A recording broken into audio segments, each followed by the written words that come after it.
নমস্কার। সাহিত্যের মণিমাণিক্যগুলি অনুষ্ঠানে গল্প বলার কথক ঠাকুর অডিও বুক ইউটিউব চ্যানেলে আজ শুনবেন বাংলা সাহিত্যের অন্যতম শ্রেষ্ঠ কথাকার বিভূতিভূষণ বন্দ্যোপাধ্যায় বিরচিত ছোট গল্প বুধোর মায়ের মৃত্যু।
বুধমণ্ডলের মায়ের হাতে টাকা আছে সবাই বলে।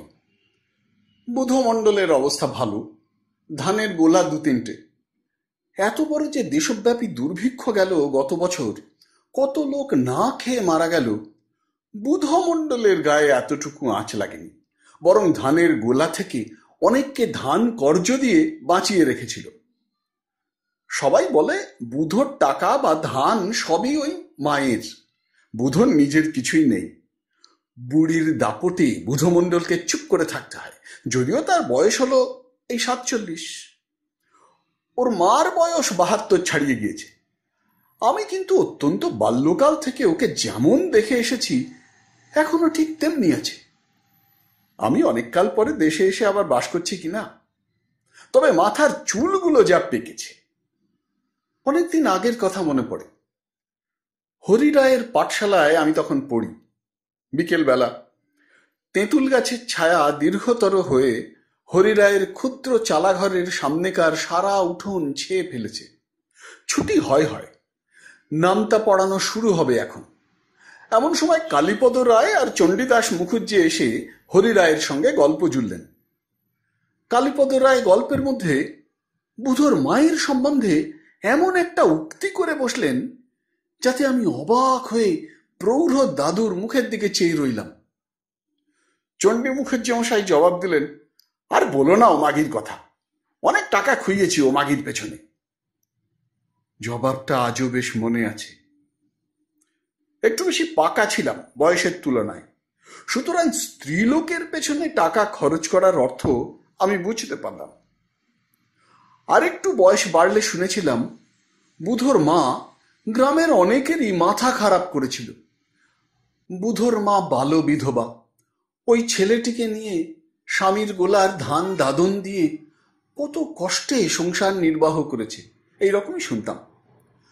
আমি যখনকার কথা বলছি তখন বুধোর মায়ের বয়স 40-এর কম নয়, কিন্তু তখনও তার বেশ চেহারা, আঁটোসাঁটো গড়ন, মাথায় এক ঢাল কালো চুল। আমার বাবার বয়সী গ্রামশুদ্ধ লোকের প্রণয়িনী।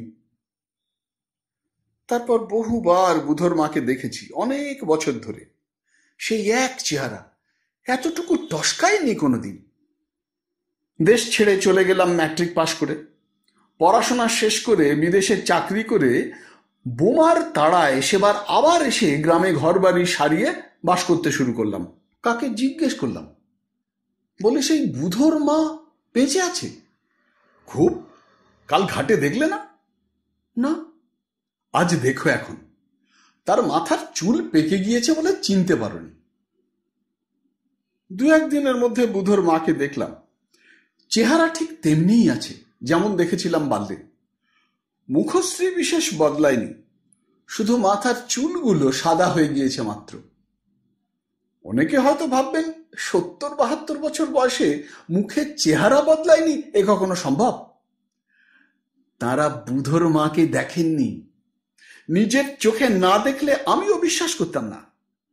সেকালের বুধর মার মাথায় যেন সাদা পরচুলো পরিয়ে দেওয়া হয়েছে। প্রথম দেখবার দিন আমার তেমনি মনে হলো, পরে কিন্তু বুঝলাম তা নয়, ওর বয়স হয়েছে। একদিন আমার বাড়িতে বুড়ি লেবু দিতে এসেছিল। ওকে দেখে মনে হলো, হায় রে কালীপদ দাদু, চণ্ডীদাস জ্যাঠার দল, আজও তোমরা বেঁচে থাকলে তোমাদের মুন্ডু ঘুরিয়ে দিতে পারতো বুধর মা। কত পয়সায় এক সময় তোমরা খরচ করে গিয়েছো ওর পেছনে। বললাম, এসো বুধর মা, কি মনে করে? অনেকদিন পরে দেখলাম। আর বাবা, গায়ে ঘরে থাকো না, তা কি করে দেখবা? বাত হয়েছে বাবা, এখন একটু সামলেছি, তাই উঠে হেঁটে বেড়াচ্ছি।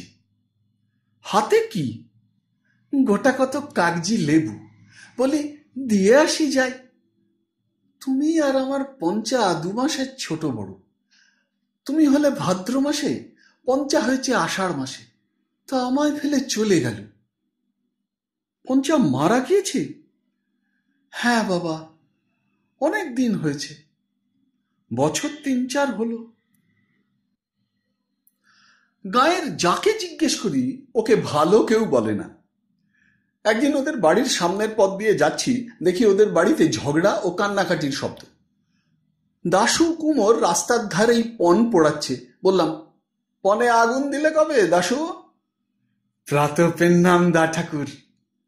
পণ কাল ধরিয়েছি, জ্বলছে না ভালো, অনেক হাঁড়ি কাঁচা আসবে।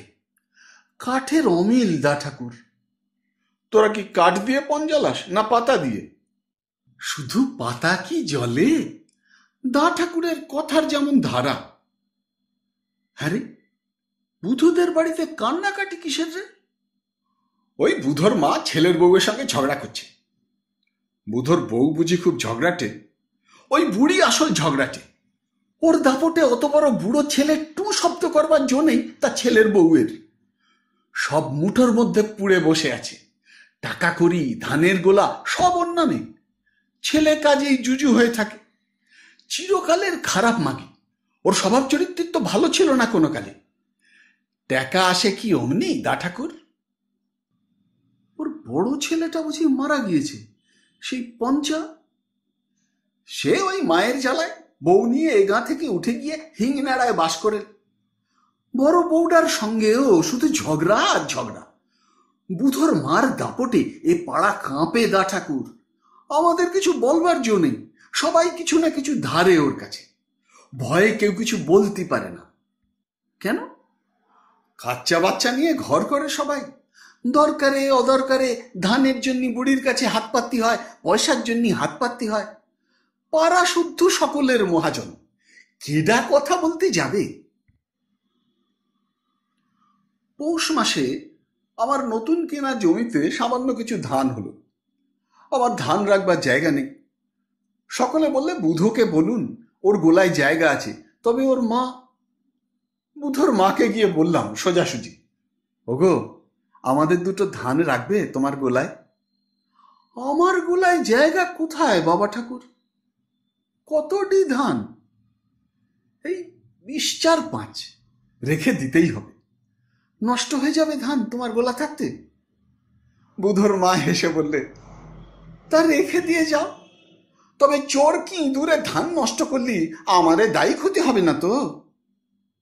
হায় কালীপদ দাদু, তুমি বেঁচে থাকলে হয়তো ওর হাসিটা অত বয়সেও মাঠে মারা যেত না। ভালো করে চেয়ে দেখে মনে হলো এখনো ওকে বুড়ি বলা চলে না। অন্তত বুড়ি বলতে যা বোঝায় তাও নয়।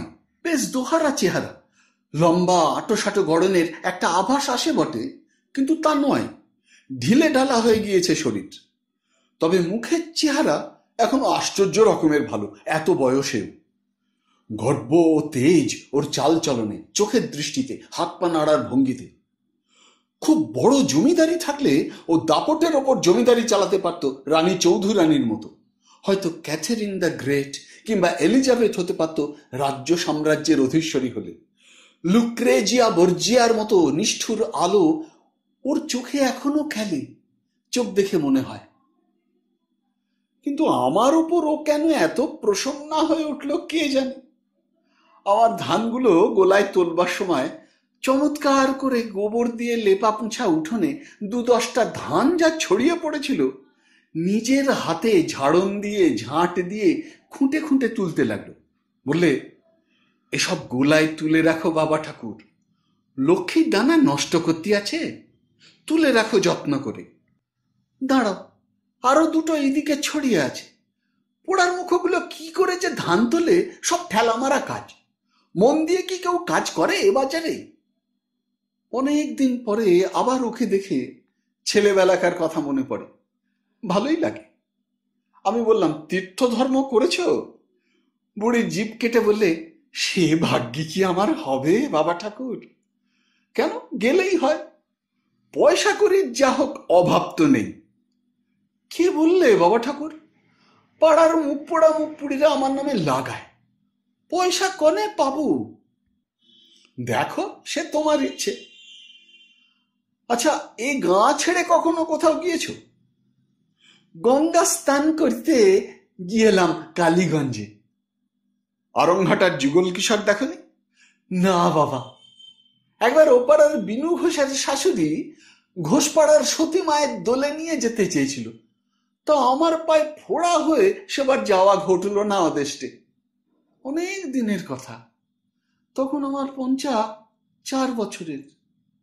ক বছর হলো বাবা? তা হয়েছে প্রায় 40 বছর। এবার কোথাও যাব ভাবছি বাবা। চির জন্ম কেটে গেল এই বাঁশ বাগানের ডোবা আর গাঙের ঘাটে আর মুচিপাড়ার মাঠ আর গোয়াল গোবর নিয়ে। এইবার একটু দেশডা বিদেশডা দেখব। এর পরের ইতিহাসটা আমার সংগ্রহ করা বুধমণ্ডলের শালীর বড় ছেলে ও তার খুড় শাশুড়ির কাছ থেকে, আর ও পাড়ার খুড়িমার কাছ থেকে। আমি নিজে জ্যৈষ্ঠ মাসে পুরী থেকে এসেছি। চটক পাহাড়ের ওপাশের নির্জন সমুদ্র বেলায় ঝাউবনের সঙ্গীত ও উদয়গিরি খণ্ডগিরির শ্যাম শোভা, প্রাচীন যুগের তপস্বীদের আশ্রমগুলির ছবি আমার মনে যে স্বপ্ন এঁকে দিয়েছে, তখনও তাতে বিভোর হয়ে আছি। এমন সময় ও বাড়ির খুড়িমা এসে বললেন, ও মা, পুরী থেকে চলে এলে তুমি? আমি যে যাচ্ছি রথ দেখতে। তা কি করে জানবো খুড়িমা? চিঠি দিলেন না কেন পুরীর ঠিকানায়? তখন কি ঠিক ছিল বাবা? কাল বসে ঠিক করলাম, আমি যাব আর বোষ্টম বউ। আমার সঙ্গে যদি যেতেন। আপনারা কখনো পুরী যাননি, বিদেশেও বেরোননি, একা যাওয়া এত দূর, বিপদে না পড়েন। তুমি বাবা তোমার জানাশোনার লোককে চিঠি লিখে দাও, পাণ্ডাদেরও চিঠি লেখো। সব বন্দোবস্ত করে চিঠিপত্র দিয়ে গ্রাম সম্পর্কের খুড়িমাকে পুরীতে রওনা করিয়ে দিলাম। দিন 15 কেটে গেল। একদিন কুমোরপাড়ার পথ দিয়ে বিকেলে আসছি, হঠাৎ সামনে পড়ে গেল বুধমণ্ডল। আমি বললাম, কিরে, তোর মা ভালো আছে?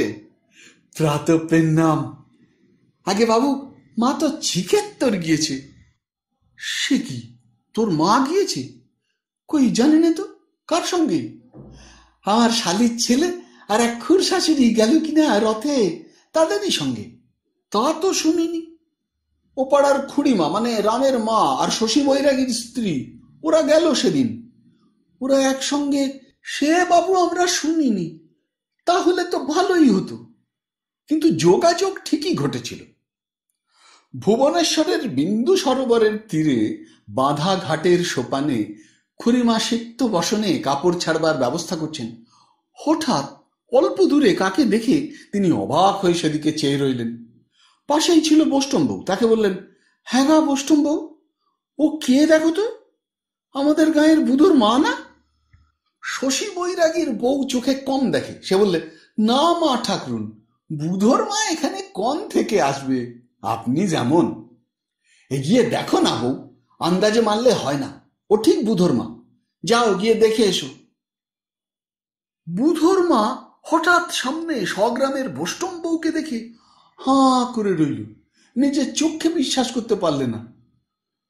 বোষ্টম বউ এগিয়ে বলি, দিদি নাকি? ও মা, আমার কি হবে? তাই বামন মা বললে। বুধর মায়ের আড়ষ্ট ভাব তখনও কাটেনি। বললে, কে? বামন মা, আমাদের, রামবাবুর মা। ও ওই যে ভিজে কাপড় ছাড়ছেন ওখানে। তোরা কবে এলি? বামন দিদি কবে এলেন?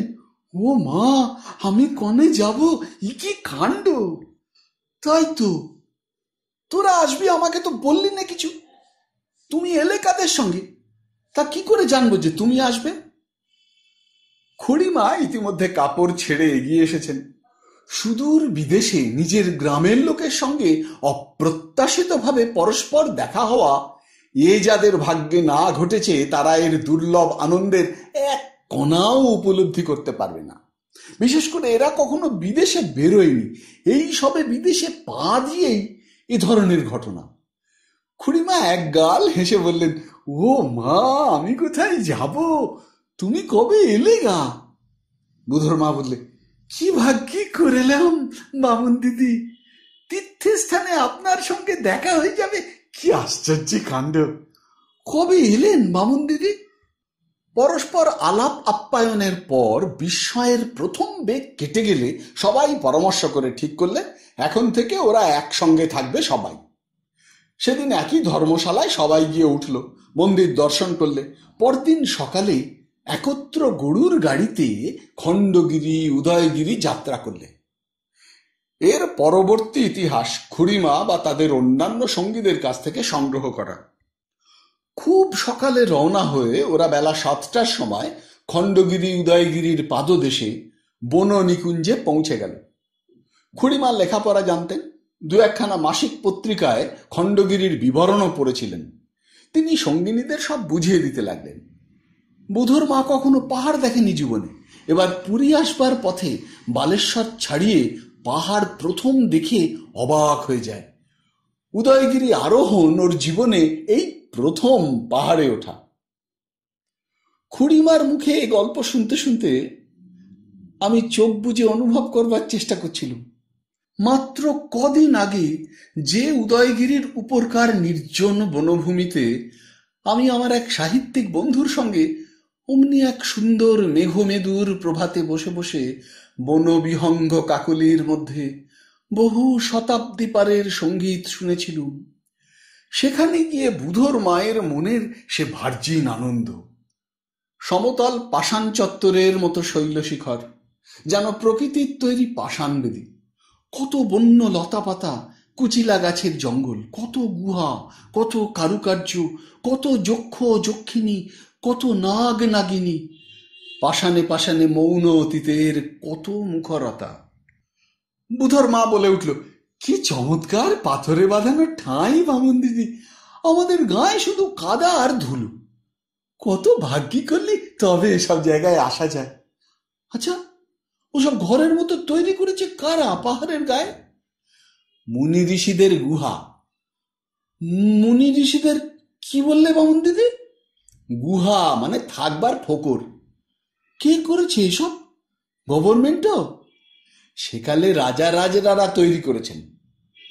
এসব দেখলি চোখ জুড়োয় বামন দিদি, কখনো দেখিনি এসব। পৃথিবীতে যে এমন সব জিনিস আছে তা কখনো জানতাম না। জানবই বা কি করে?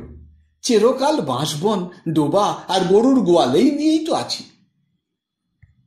নামবার পথে একটি ফর্সা স্ত্রীলোককে একটি ঘরের দোরে দাঁড়িয়ে থাকতে দেখে ওরা সেখানে গেল।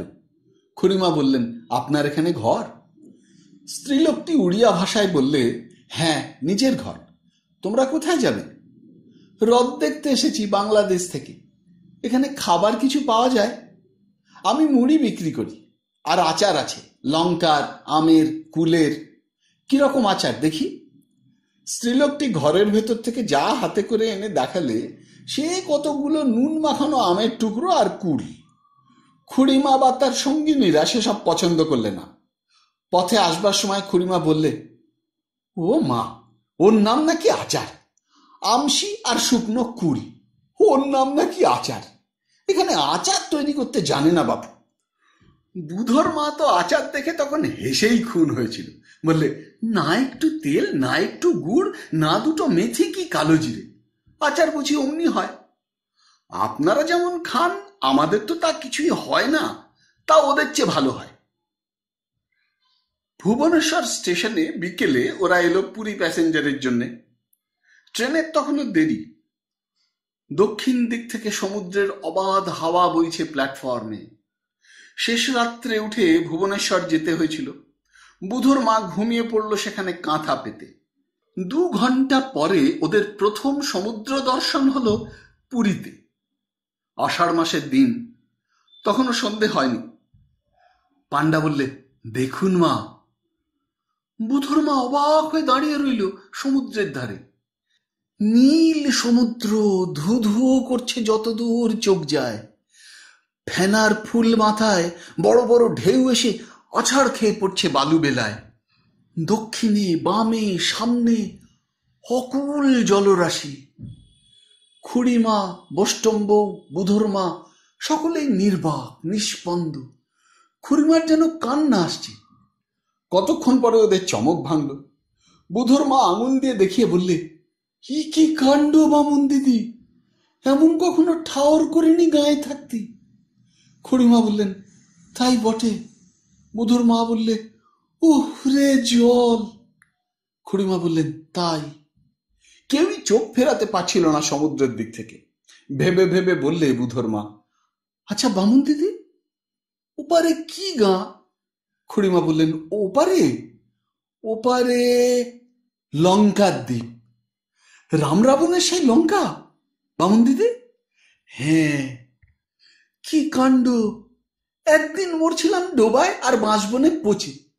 কত কি দেখলাম। চলো সব এখনই গিয়ে মন্দিরে ঠাকুর দর্শন করে আসি। জগন্নাথ বিগ্রহ ও বিরাট মন্দির দেখে সবাই অত্যন্ত খুশি। রাত 9:30 পরে জগন্নাথ বিগ্রহের সিঙার বেশ হবে শুনে ওরা সকলে মন্দিরের অন্য অনেক মেয়েদের সঙ্গে বসে রইল। একটি বৃদ্ধার সঙ্গে খুড়িমার খুব আলাপ হয়ে গেল। তার বাড়ি হুগলি জেলার সিঙ্গুরের কাছে কামদেবপুর। বাড়িতে তার 2 ছেলে চাষবাস দেখে। তাদের ছেলেপুলে অনেকগুলি, মস্ত সংসার। বৃদ্ধার ভালো লাগে না সংসারের গোলমাল। বছরের মধ্যে 4-5 মাস পুরীতে প্রতি বৎসর কাটিয়ে যান। ভগবানের কথা, গীতার কথা ইত্যাদি বলতে ও শুনতে খুব ভালোবাসেন। মন্দিরে কোন এক সাধু এসেছেন, রোজ সন্ধ্যায় গীতার ব্যাখ্যা করেন। সেসব শুনলে মানুষের মন আর ছোট জিনিস নিয়ে মত্ত থাকতে পারে না। কাল খুড়িমার সময় হবে কি, তাহলে সিংদরজার কাছে তিনি দাঁড়িয়ে থাকবেন, নিয়ে যাবেন সেই সাধুর কাছে ওকে বা ওর সঙ্গিনীদের। পান্ডা ওদের বাসায় নিয়ে এলো। দোতলা ঘরের একটা কুঠুরিতে ওদের থাকবার জায়গা। ছোট জানালা দিয়ে সমুদ্রের হাওয়া আসছে। দেওয়ালের গায়ে বাঁশের আড়ায় অনেকগুলো বেতের পেটরা তোলা। পান্ডা গিন্নি বললে, ওগুলোতে ওদের কাপড় চোপড় থাকে। পান্ডার বাড়িতে শালগ্রাম শিলার নিত্য পূজা হয়। বাড়ির মেয়েরা যেমন সুন্দরী তেমনি ভক্তিমতী। দোতলার ছোট্ট ঠাকুর ঘরে অনেক পুরনো আমলের কাঁথা পাতা, কড়ি ঝিনুকের দোলায় গৃহদেবতা বসানো। দেওয়ালে পদ্ম আঁকা। সর্বদা ধূপ ধুনোর গন্ধ সে ঘরে। মেয়েরা স্নান করে ঠাকুরের স্তব পাঠ করে। ধপধপ করে ওদের গায়ের রং, মাথায় এক ঢাল করে কালো চুল। বড় মেয়েটির নাম রুক্মিণী। সে বললে, মোর বাবা ভিতর ছ পান্ডা। খুড়িমা বলেন, সে কি? রুক্মিণীর মা বুঝিয়ে বলে, পান্ডাদের মধ্যে বড়, সিঙার বেশ করবার একমাত্র অধিকার ওদের, সেই জন্যে উপাধি সিঙারি। বৃন্দাবন সিঙারির পুত্র গোবিন্দ সিঙারি। অনেক বেশি মান ওদের। 2 জন গোমস্তা, 3-4 জন ছড়িদার মাইনে করা, কটক থেকে পর্যন্ত যাত্রী বাগিয়ে আনে। রাত্রে ওদের জন্য মন্দির থেকে এলো ঘিয়ে ভাজা মালপোয়া। ভুর ভুর করছে গব্য ঘৃতের সুগন্ধ তাতে। আরো 2-3 রকম মিষ্টি। পান্ডা গৃহিণী বললেন, কাল কণিকা প্রসাদ আনিয়ে দেবো শ্রীমন্দির থেকে। মধ্যাহ্ন ধূপ সরে গেলেই লোক পাঠাবো। সকালে উঠে ছড়িদার ওদের নিয়ে সমুদ্র স্নান করাতে গিয়ে একজন নুলিয়ার জিম্মা করে দিলে। বুধুর মা বলে উঠল, ও বামুন দিদি, কি কাণ্ড! এ যে আমারে নিয়ে নাচতে লাগলো ঢেউয়ে। বৈষ্ণবকে উত্তাল এক ঢেউয়ে তুলে নিয়ে সপাটে এক আছাড় মারলে বালির চড়ায়। স্নানান্তে মন্দিরে গিয়ে সবাই ঠাকুর দর্শন করলে। কাল রাত্রের সেই বৃদ্ধাটির সঙ্গে বিমলা দেবী মন্দিরে দেখা। তিনি নিজে নিয়ে গেলেন ওদের নৃসিংহদেবের মন্দিরে, প্রাঙ্গণ পার হয়ে। সেদিন মধ্যাহ্ন ধূপ সরতে একটু দেরি হয়ে গেল। কণিকা প্রসাদ নিয়ে পৌঁছলো বাসায় বেলা 4টের সময়। খুড়িমার একটু কষ্ট হলো। অন্যান্য সঙ্গিনীদের খাওয়ার অভ্যেস বেলা 3টের সময়, তারা বিশেষ অসুবিধে অনুভব করলে না। সন্ধ্যাবেলায় বিমলা দেবীর মন্দিরের চাতালে সেই সাধুটির গীতা ব্যাখ্যা হচ্ছে। ওরা সবাই গিয়ে বসলো সেখানে হাত জোর করে। আরো অনেক বৃদ্ধা সেখানেই উপস্থিত। প্রায় সকলের হাতেই জপের মালা, সকলে এক মনে গীতার ব্যাখ্যা শুনছে। বুধর মা কিছুই বুঝলে না। 2-4বার বোঝবার চেষ্টা যে না করলে এমন নয়, কিন্তু কি যে বলছেন উনি, যদি একটা কথার অর্থ সে বুঝে থাকে। তবুও তার চোখ দিয়ে জল এলো। কোনো কারণে নয়, এমনি। কেমন সুন্দর কথা বলছেন উনি, মুনি ঋষিদের মতো চেহারা, কত বড় উঁচু মন্দির, বাবা! ওই কেমন একটা লাল শাড়ি পরা মেয়ে দাঁড়িয়ে আছে। আচ্ছা, কত টাকা খরচ হয়েছে না জানি এই মন্দির তৈরি করতে? পাশের একজন বৃদ্ধাকে সে ভয়ে ভয়ে জিজ্ঞেস করলে, মন্দিরটা কারা তৈরি করালো মা? বৃদ্ধা এক মনে শুনছিলেন, বিরক্ত হয়ে বললেন, এক মনে শোনো না বাপু। বুধর মা অপ্রতিভ হয়ে বললে, না, তাই শুধোচ্ছিলাম। ওদিক থেকে কে ধমকে উঠল, আর একজনকে টিপ্পনি কাটলে, শুনতে আসে না তো, কেবল গল্প করতে আসে। বুধর মার বড় রাগ হয়ে গেল। একটু কথা বলবার জো নেই। বাবা, মাগিদের যদি একবার পেতাম আমাদের গায়ে, তবে দেখিয়ে দিতাম। পরক্ষণেই সে রাগ সামলে গেল। না, সে মহাপাপী। জগন্নাথ প্রভু দয়া করে তাকে এনেছেন এখানে, নইলে তার কি সাধ্যি সে এখানে আসে? মন্দিরে এসে রাগ করতে নেই। কেমন সুন্দর জায়গা, কত সব ভালো লোক, কেমন ভালো ভালো কথা। এসব কথা কেউ তাদের গায়ে বলে?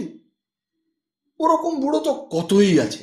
নলে জেলের বাবা কেদার, কাকতাড়ানে পাঁচু, শ্যামাযোগী, বেহারি কুমোর, আরো 2-1টার নাম মনে আসতে সে তাড়াতাড়ি চেপে গেল।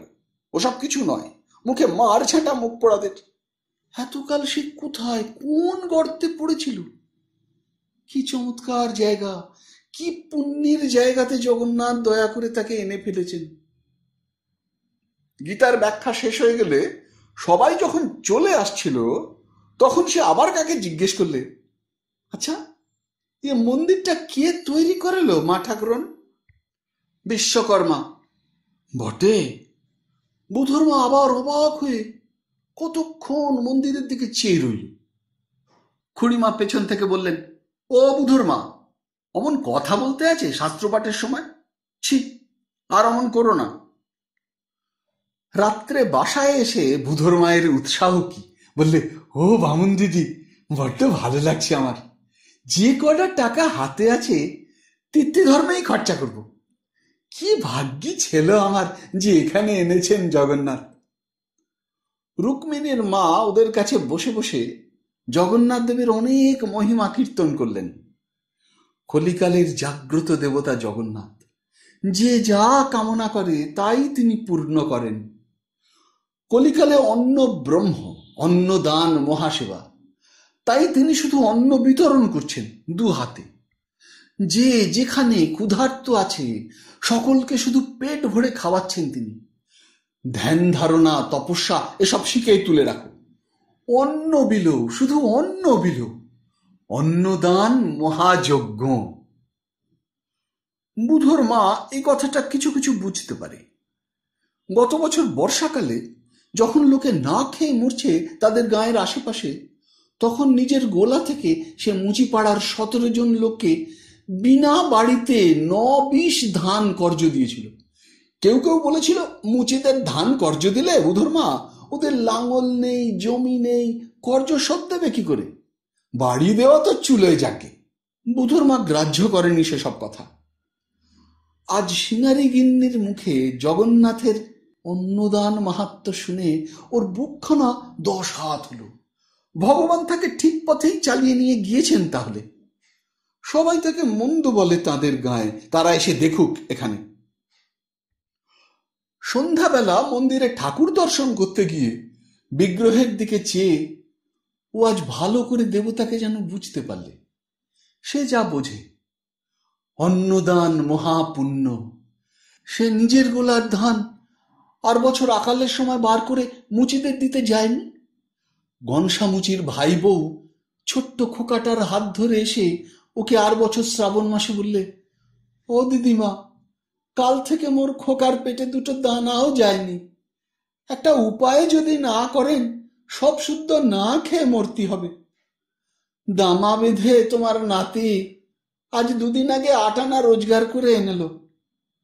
তাতে কদিন খাওয়া হবে বলো? 2 টাকা করে চালের কাঠা। একটা হিললে করতে হবে দিদিমা। ও বললে, ধামা নিয়ে আসিল এখন মানকের বউ, ধান দেবো। একজন যদি নিয়ে গেল, অমনি 10 জন এসে পড়ল। মুচিপাড়ার সব ভেঙে পড়ল ধামা কাঠা হাতে। সবাই কান্নাকাটি করতে লাগলো, খেতে পাচ্ছি নে দিদিমা, ধান দেও। কাউকে সে শুধু হাতে ফিরিয়ে দেয়নি। এত দূর থেকেও জগন্নাথ দেব তা জানেন, তাই কি এত দূর থেকে তাকে ডেকে এনেছেন? সেদিন কিসের সেই সব হিজিবিজি কথা বলছিল দাড়িওয়ালা সন্ন্যাসী ঠাকুর, সে কিছুই বুঝছিল না। আজ জগন্নাথের কথা সে ঠিক বুঝতে পেরেছে। অন্নহীন যে, তাকে খাওয়াও, মা খাও, গোলার ধান কজ্জ দাও, ওদের বিনা বাড়িতেই কজ্জ দাও। খুড়িমাকে সে ফেরবার পথে সব বললে।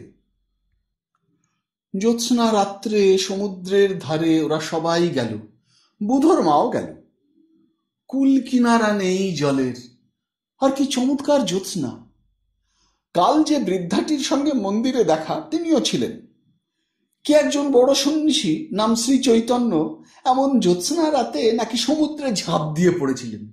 উনি বলছিলেন সে গল্প। না, সে নিজে কখনো ওদের নামও শোনেনি। অজ পাড়াগাঁয়ে বাড়ি, কে ওদের নাম শোনাচ্ছে? সে জানে পায়রাগাছির ফকিরের নাম। পায়রাগাছির ফকিরও মস্ত সাধু। সেবার তার একটা গাই গরু কি খেয়ে হঠাৎ মরে যায় আর কি। সবাই বললে পায়রাগাছির ফকিরের খুব ক্ষমতা। বুধকে সেখানে পাঠানো হলো। ফকির সাহেবের সামান্য কি ওষুধে গরু একেবারে চাঙ্গা হয়ে উঠল। ওরা সবাই ভালো, সবাই বড়, সেই কেবল পাপী। বুধর মাও 2 হাত জুড়ে পায়রাগাছির ফকির সাহেবের উদ্দেশ্যে প্রণাম করে। খুড়িমা বললেন, চলো বুধর মা, বাসায় ফিরি। ভালো লাগছে?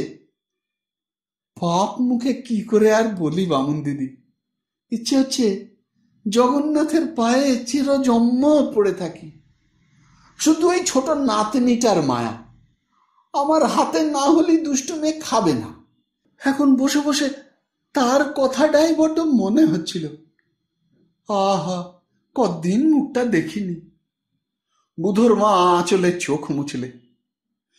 সে রাত্রে শুয়ে বুধর মা ছটফট করছে। অনেক রাত্রেও কাতরাচ্ছে দেখে খুড়িমা ও বৈষ্ণব ওকে ডাক দিলেন। দেখা গেল ওর বড্ড জ্বর হয়েছে। জ্বরের ঘরে অজ্ঞান হয়ে গেল বুধর মা। সেদিন ভুবনেশ্বর স্টেশনের প্ল্যাটফর্মে হোঁচট খেয়ে পড়ে গিয়ে হাঁটুর খানিকটা কেটে যায়। সেই কাটা জায়গাটা বিষিয়ে উঠেছে। পরদিন দেখা গেল। জ্বর কমে না দেখে ডাক্তার ডেকে দেখানো হলো। শেষ পর্যন্ত ডাক্তারের পরামর্শে রোগীকে হাসপাতালে দেওয়া হলো। 3 দিন পরে, রথের আগের দিন, বুধর মার অবস্থা খুব খারাপ। খুড়িমা, বৈষ্ণব, গ্রামের সবাই ঘিরে বসে, এমনকি সেই বৃদ্ধা পর্যন্ত। কখনো কখনো জ্ঞান হয়, কখনো আবার অজ্ঞান হয়ে যায়। ডাক্তার বলছে অবস্থা ভালো নয়। খুড়িমা বললেন, ও বুধর মা, কেমন আছো? ভালো না বামুন দিদি। বাড়ি যাবে? শরীরটা সেরে উঠলি চলুন যাই বামুন দিদি। ছোট নাতনিটার জন্যই মনটা কেমন করছে। ভক্তিমতী বৃদ্ধাটি বললেন, ভগবানের নাম করো দিদি। বলো হরে কৃষ্ণ, হরে কৃষ্ণ, কৃষ্ণ কৃষ্ণ, হরে হরে। ওসব চিন্তা ছেড়ে দাও। রাত 12টার সময় আর একবার জ্ঞান হলো। জ্ঞান হলেই বলে উঠল, ও মুখুজ্জে ঠাকুর, আমার সেই 7 ঘন্টার টাকা। খুড়িমা মুখের উপর ঝুঁকে বললেন, কি বলছো? ও বুধুর মা, আমার সেই 7 ঘন্টার টাকা আর শাড়ি দেবা না? হরি নাম করো, হরি হরি বলো, বলো হরে কৃষ্ণ, হরে কৃষ্ণ, কৃষ্ণ কৃষ্ণ, হরে হরে। আমবাগানের তলায় মুখুজ্জে ঠাকুরের সঙ্গে সিঁদুর কৌটো গাছটার কাছে দেখা, ঘাটের পথ, লোকজনের যাতায়াত বড্ড। এখান থেকে সরে চলো দিকি। ও মুখুজ্জে ঠাকুর। আমি খবরটা জানতাম না। রথের দিন 5-6 পরে বুধোর সঙ্গে হঠাৎ পথে দেখা। ওর গলায় কাছা দেখে একটু অবাক হয়ে বললাম, কি রে, গলায় কাছা কেন? বুধো বললে, মা নেই, চিঠি এসেছে কাল, রথের দিন মারা গিয়েছে। পরে একটু থেমে বললে, তিনি ভালোই গিয়েছে, বয়স তো কম হয়নি, কিন্তু এতগুলো টাকা দাদা ঠাকুর কোথায় যে রেখে গেল সন্ধান দিয়ে গেল না। কাউকে তো বলতো না টাকার কথা। গ্রামের সবাই বললে, রথের দিন তীর্থস্থানে মৃত্যু, কি জানি কি রকম হলো। অমন স্বভাব চরিত্রের, চিরকালের খারাপ মেয়ে মানুষ। জগন্নাথের নিতান্ত কৃপা না হলে কি এমন হয়? মাগির অদেষ্ট ছিল ভালো।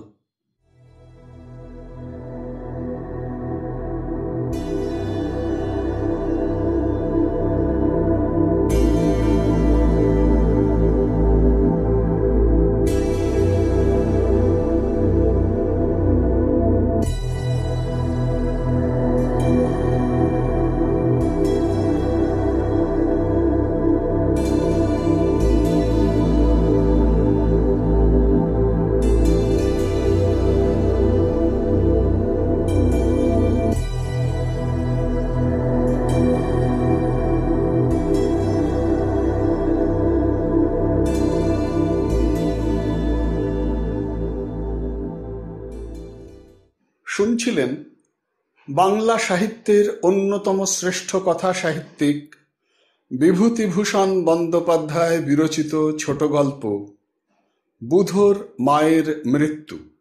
যদি এই অনুষ্ঠানটি আপনার ভালো লেগে থাকে তবে অবশ্যই একটি লাইক দিয়ে আমায় উৎসাহিত করবেন।